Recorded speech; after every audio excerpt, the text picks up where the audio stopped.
Hello cancer, welcome to गुरु माँ Hindi tarot. और ये रीडिंग है इस बारे में कि नो कॉन्टैक्ट सिचुएशन में उनकी फीलिंग्स आपके लिए क्या है। तो ये रीडिंग आपके लिए है अगर आप किसी के साथ नो कॉन्टैक्ट सिचुएशन में है और सोच रहे हैं कि वो आपके लिए कैसा फील करते हैं, जो भी वो फील करते हैं वो क्यों फील करते हैं एंड क्यों नहीं अपनी फीलिंग्स खुद बताते। तो उस केस में ये रीडिंग डेफिनेटली आपको कुछ मैसेजेस दे सकती है। तो चलिए आगे बढ़ते हैं और देखते हैं आपके लिए क्या मैसेजेस है cancer.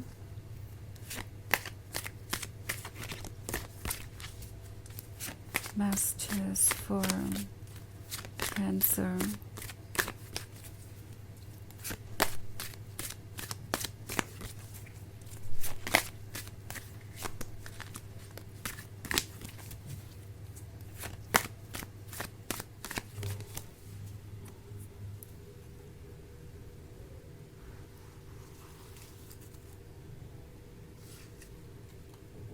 Ten of Wands, Starlight, Ten of Challenges, Five of Challenges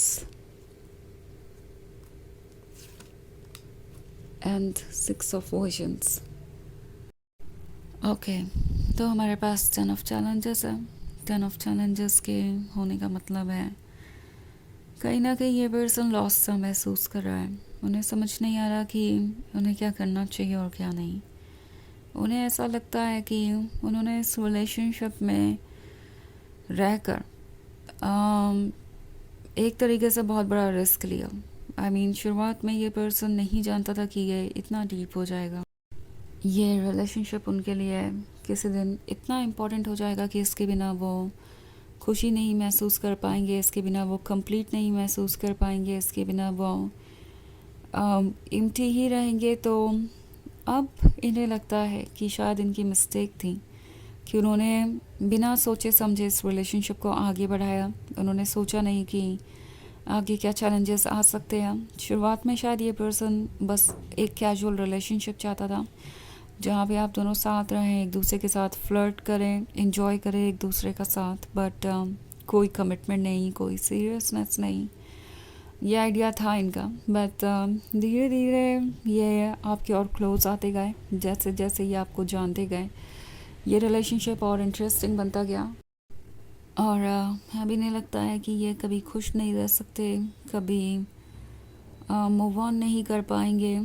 actually ये इस बात को लेके बहुत डिसअपॉइंटेड है कि उन्होंने ना सिर्फ आपको इतना हर्ट किया है बल्कि खुद को भी इतना हर्ट कर लिया है। ये रियलाइज़ कर रहे हैं कि उन्होंने कितना ज़्यादा टाइम आपका वेस्ट किया है। इनफैक्ट आप भी इस टेन ऑफ चैलेंजेस वाले पेन से गुजर रहे हो सकते हैं।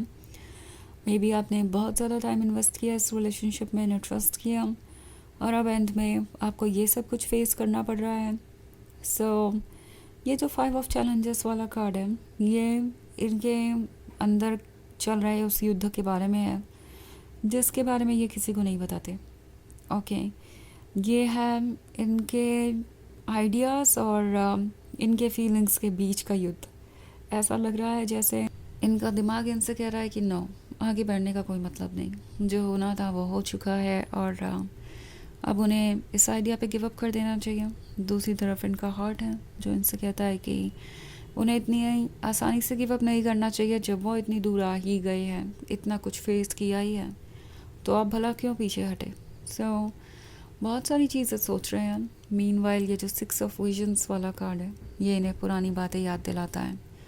ये पुरानी बातों को याद कर रहे हैं, आपकी पिक्चर्स देख रहे हो सकते हैं, आपके टेक्स्ट मैसेजेस पढ़ रहे हो सकते हैं, आपकी बातें याद करते हैं वो वक्त जो आप दोनों ने साथ में स्पेंड किया। इन्हें ऐसा लगता है कि उससे खूबसूरत कुछ भी नहीं हुआ उनके जीवन में आज तक। ओके, इससे ज़्यादा सुंदर चीज़ उन्होंने कभी नहीं देखी और ये जो फीलिंग्स है वो उन्हें आपकी तरफ खींच रही है। वो ड्रीम कर रहे हैं फ्यूचर के बारे में क्योंकि यही चीज़ उन्हें थोड़ी सी खुशी देती है। बिकॉज़ जब भी वो ये रियलाइज़ करते हैं कि आप उनके लाइफ में अब नहीं है या आप दोनों के बीच दूरी आ गई है तो वो बहुत डिसअपॉइंट हो जाते हैं। उन्हें लगता है कि सब कुछ बहुत मुश्किल है। सो ये फ़िलहाल इसी भ्रम में जीना चाहते हैं कि उनका फ्यूचर आपके साथ पॉसिबल है और इसीलिए उनका हार्ट उन्हें ये सोचने पर बार बार मजबूर करता है। ओके, ऑल्सो हमारे पास है स्टारलाइट का कार्ड। तो ऐसा लगता है जैसे ये फ़िलहाल एक्ट नहीं करना चाहते, सिर्फ वेट कर रहे हैं। उन्हें लगता है कि अभी उनके कंट्रोल में कुछ नहीं है, तो फ़िलहाल उन्हें वेट करना चाहिए। ये जो स्टारलाइट है जब ये ओवर हो जाएगी तो इसके बाद सनलाइट आएगी और फिर वो क्लियरली देख पाएंगे, सब कुछ समझ पाएंगे एंड उसके बाद हो सकता है वो कोई सॉल्यूशन निकाल पाए। तो ये जो 10 ऑफ बूंस वाला ड्रीम है ये शादी को, सेलिब्रेशन को दर्शाता है और ये पर्सन इस सेलिब्रेशन का हिस्सा बनना चाहता है।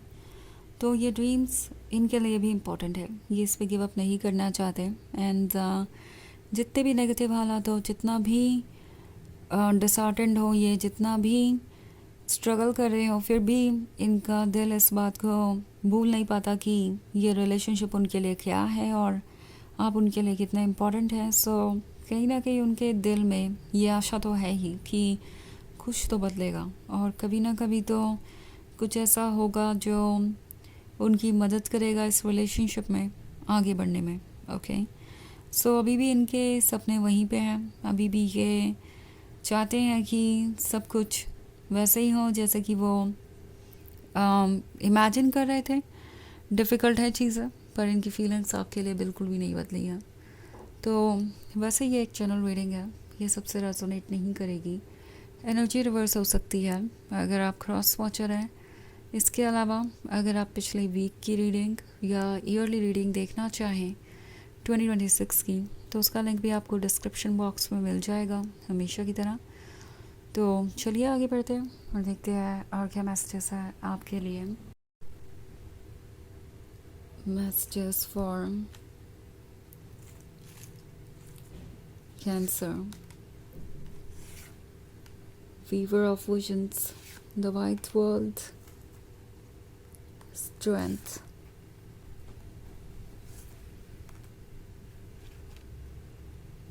Child of spells and 4 of spells. Okay, तो हमारे पास है weaver of visions.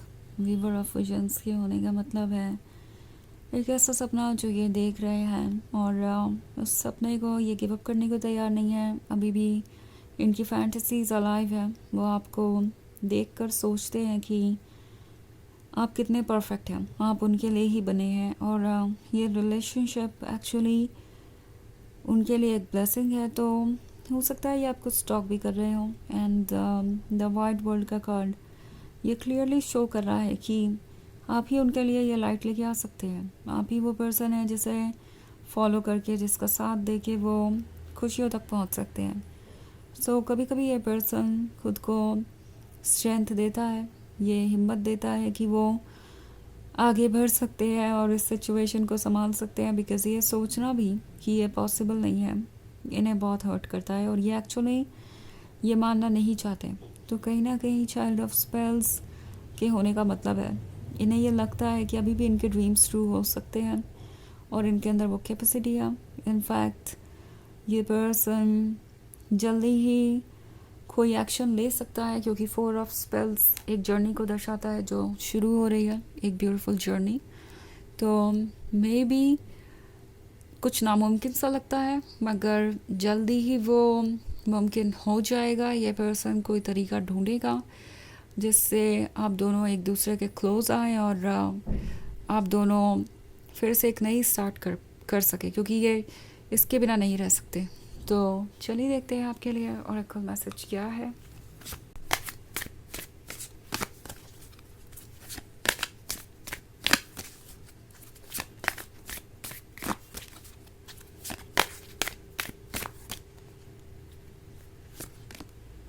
Haven, find peace in the spaces you create.